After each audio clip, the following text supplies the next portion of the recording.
Señor esté con y ustedes. con tu espíritu. Lectura del Santo Evangelio según San Lucas. Gloria a ti, Señor. Cuando se cumplieron los días de la purificación, según la ley de Moisés, los padres de Jesús lo llevaron a Jerusalén para presentarlo al Señor, de acuerdo con lo escrito en la ley del Señor.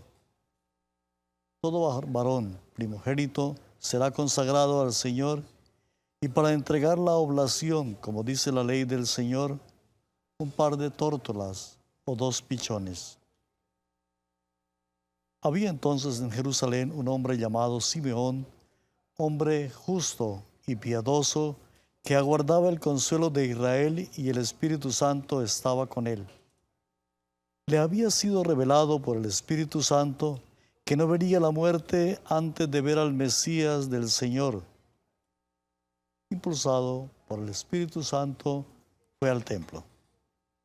Cuando entraban con el niño Jesús, sus padres, para cumplir con lo acostumbrado según la ley, Simeón lo tomó en los brazos y bendijo a Dios diciendo: Ahora, Señor, según tu promesa, puedes dejar a tu siervo irse en paz, porque mis ojos han visto a tu Salvador, a quien has presentado ante todos los pueblos, luz para alumbrar a las naciones y gloria de tu pueblo Israel.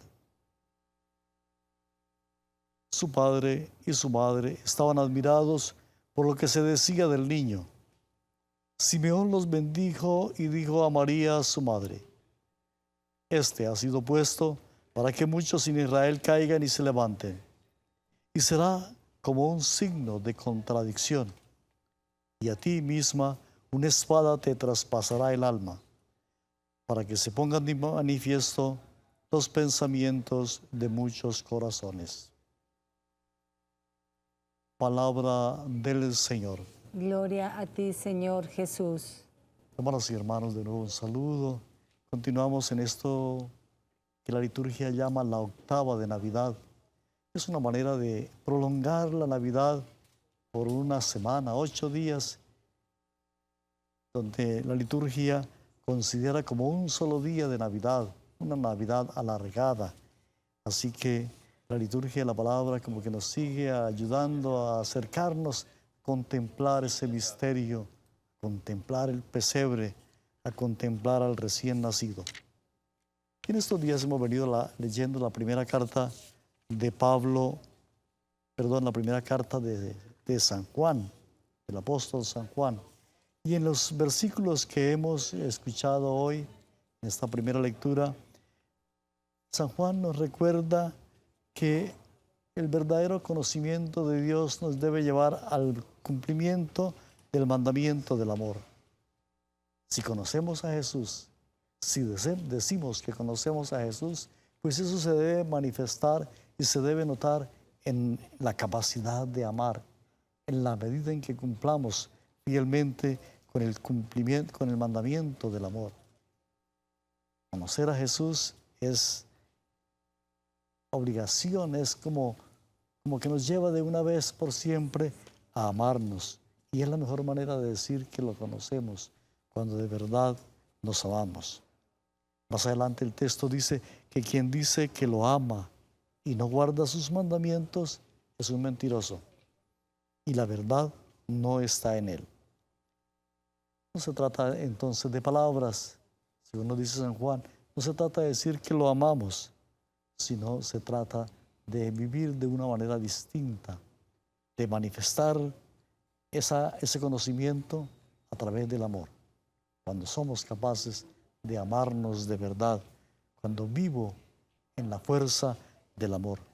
Si vivo en el amor, la verdad está en cada uno de nosotros, está en mí, porque Él es la verdad, porque Él es el amor. Quien guarda su palabra, quien no guarda su palabra es porque el amor no ha llegado a él y porque no conoce de verdad, no lo conoce como debiera conocerlo a plenitud. Muy bueno, estos son algunos versículos de esta carta de San Juan que estamos leyendo y que nos van iluminando cada día nuestra oración, nuestra reflexión. Y hoy, repito, en la importancia de manifestar que conocemos al Señor a través del amor. Si somos capaces de amar, no necesitamos decir que lo conocemos. Esa misma fuerza de amarnos manifiesta al mundo que lo conocemos y que Él hace parte de nuestra vida. Y esta bonita narración del Evangelio de San Lucas en el capítulo 2, que nos muestra una vez más esa manera que Dios tiene de actuar. Jesús es presentado al templo como los pobres.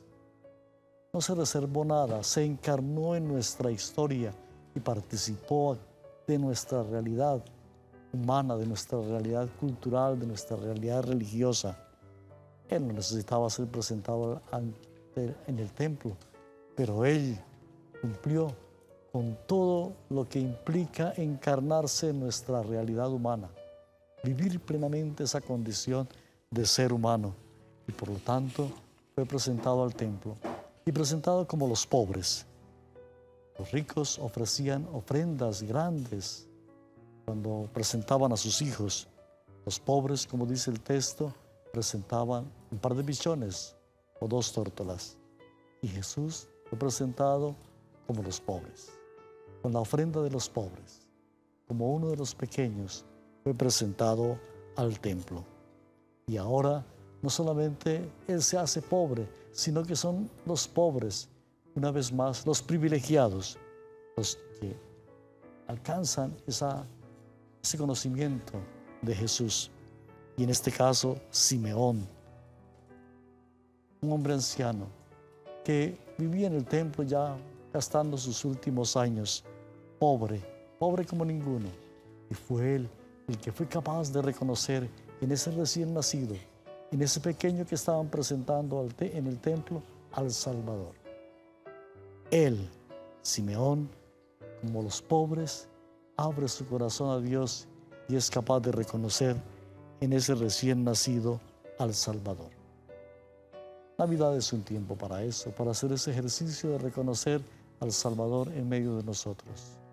Pues hoy una vez más, digámosle al Señor que nos ayude a hacer ese ejercicio de reconocerlo en los pobres, en los pequeños, en las cosas pequeñas de la vida. Ahí tenemos que reconocer al Salvador. En un pesebre, en medio de unos animales, ahí tenemos que reconocer al Salvador.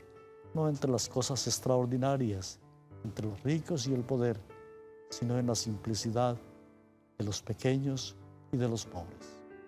Que el Señor nos ayude entonces a hacer ese ejercicio permanente de descubrir y reconocer la presencia de Dios en medio de nosotros.